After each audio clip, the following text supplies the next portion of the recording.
তারেক রহমানের হাতের একটা ওয়ার্ম আছে অন্যরকম, এটা যে কেবল তার সাথে হাত মিলিয়েছে সে বুঝতে পারে। 3 বেলার জায়গায় 2 বেলা খান, একটা সাদা শার্ট পরেন। তারেক রহমানের হাতের স্পর্শে নাকি এক অনন্য উষ্ণতা। 3 বেলার বদলে 2 বেলা আহার, সাধারণ সাদা শার্ট পরা তারেক রহমানের এমন সাদাসিধে জীবনযাপন ও দূরদর্শী ভাবনা বা ভীষণ দেখে রীতিমতো অভিভূত ও ইলেকট্রিফাইড সাংবাদিক শাহেদ আলম। মানুষ কিভাবে এই 4-5 মাসের মধ্যেই তার যে ব্যক্তিগত ইমেজকে কোথায় নিয়ে গিয়েছেন তিনি। অথচ অতীতের বিভিন্ন বক্তব্যই সাক্ষ্য দেয় এই শাহেদ আলম সুযোগ ও সময় বুঝে অবস্থান বদলাতে বেশ পটু।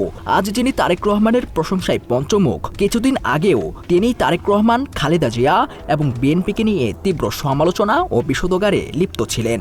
দুর্বলতম দলের একটি পরিণত হয়েছে বিএনপি, তারেক জিয়াও দুর্বলতম নেতৃত্বের একটিতে পরিণত হয়েছে। নেটিজেনদের অভিমত, যখন যেমন সুবিধা তখন তেমন বক্তব্য দেয়া শাহেদ আলমের এক ধরনের সুবিধাবাদী কৌশলেরই অংশ।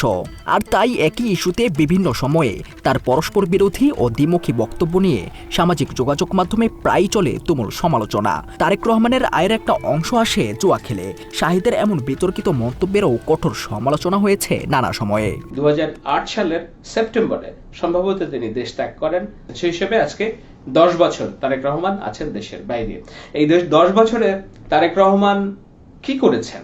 আজকে যদি আমরা তারেক রহমান হারাই, এটা কি তারেক রহমানের নিজের লস, দল হিসেবে বিএনপির লস, না বাংলাদেশের যারা লক্ষ কোটি মানুষ যারা মধ্যপ্রান্তের বাংলাদেশের স্বপ্ন দেখছে, সকলের বাংলাদেশের স্বপ্ন দেখছে, সংখ্যালঘু নিরাপত্তার বাংলাদেশের স্বপ্ন দেখছে, নারীর অধিকারের বাংলাদেশের স্বপ্ন দেখছে, প্রগতির বাংলাদেশের স্বপ্ন দেখছে, কিভাবে ডেভেলপমেন্ট পলিটিক্স এগিয়ে নিয়ে যাওয়া যায়, গ্রামের মানুষের ভাগ্য উন্নয়ন করা যায়, হেলথ কার্ড, কৃষক কার্ড, এইসব কথা তো আর কেউ বলছে না। সুস্থ শুদ্ধ পলিটিক্স। এসব দ্বিমুখী অবস্থানের পাশাপাশি এই সাংবাদিক নতুন করে আবার আলোচনায় এসেছেন 2004 সালের গ্রেনেড হামলা সংক্রান্ত তার পুরনো বক্তব্যের কারণে, যেখানে তিনি ওই ঘটনার জন্য তারেক রহমানকে সরাসরি কাঠগড়ায় তুলেছিলেন। তারেকের বিগত দিনের কার্যক্রম নিয়ে সংশয় আছে। 21শে আগস্ট গ্রেনেড হামলায় তার নামটা আমরা জানি। এছাড়া বর্তমানে শাহেদ আলম তারেক রহমানকে নিয়ে উচ্ছ্বসিত হলেও একসময় নীরব থাকার অভিযোগে বর্তমান বিএনপি চেয়ারম্যানের কড়া সমালোচনা করেছিলেন তিনি। সচেতন মহলের মতে শাহেদ আলম যতটা নিষ্ক্রিয়তার কথা বলেছেন, বাস্তব পরিস্থিতি তেমন ছিল না, বরং ব্যক্তিগত অপছন্দের জায়গা থেকেই তিনি এমন বিরূপ মন্তব্য করেছিলেন। বিশ্ব রাজনীতিকে একত্রে নিয়ে নিজের ভবিষ্যৎ দেখার মতো স্বপ্নবাজ মানুষ তারেক রহমান নন, সেটাই এখন পর্যন্ত প্রমাণিত। আজ যিনি তারেক বন্দনায় ব্যস্ত, সেই তিনি কয়েক বছর আগে নিজের ব্লগে দাবি করেছিলেন তারেক রহমান ও বিএনপি নাকি রাজনৈতিকভাবে অত্যন্ত দুর্বল দলে পরিণত হয়েছে। দুর্বলতম দলের একটিতে পরিণত হয়েছে বিএনপি। এমনকি তৎকালীন বিএনপি চেয়ারপারসন খালেদা জিয়া এবং তারেক রহমানের দলীয় পদমর্যাদা নিয়েও সে সময় কটাক্ষ করতে পিছপা হননি শাহেদ। আমরা জানি একজন যিনি চেয়ারপারসন তিনি জেলে আছেন, ভারপ্রাপ্ত যিনি চেয়ারপারসন, কিংবা উনি কি মহাসচিব নাকি। মাত্র 30% টাকায় জমির মালিক হয়ে নতুন বাংলাদেশের গড়ে তোলার স্বপ্ন দেখা বাংলা বসতি। বর্তমানে বিএনপির রাজনীতির গুণগান গাইলেও অতীতে দলটি ক্ষমতায় এলে দেশের ভবিষ্যৎ পরিস্থিতি কেমন হবে তা নিয়েও সংশয় প্রকাশ করেছিলেন এই সাংবাদিক। অপেক্ষা করছে তারেক রহমানকে সিংহাসনে বসানোর জন্য কিংবা বিএনপিকে সিংহাসনে বসানোর জন্য। আমি তো একজন মানুষকেও শুনি নাই যে না তারা বলে যে না এর চেয়ে ভালো পরিস্থিতি হবে বিএনপি ক্ষমতায় আসলে। কেননা মানুষ পরিবর্তন চায়, কিন্তু সেই পরিবর্তন কি একটা খারাপ শাসন থেকে আরেকটা খারাপ শাসনে ঝাঁপ দেওয়া?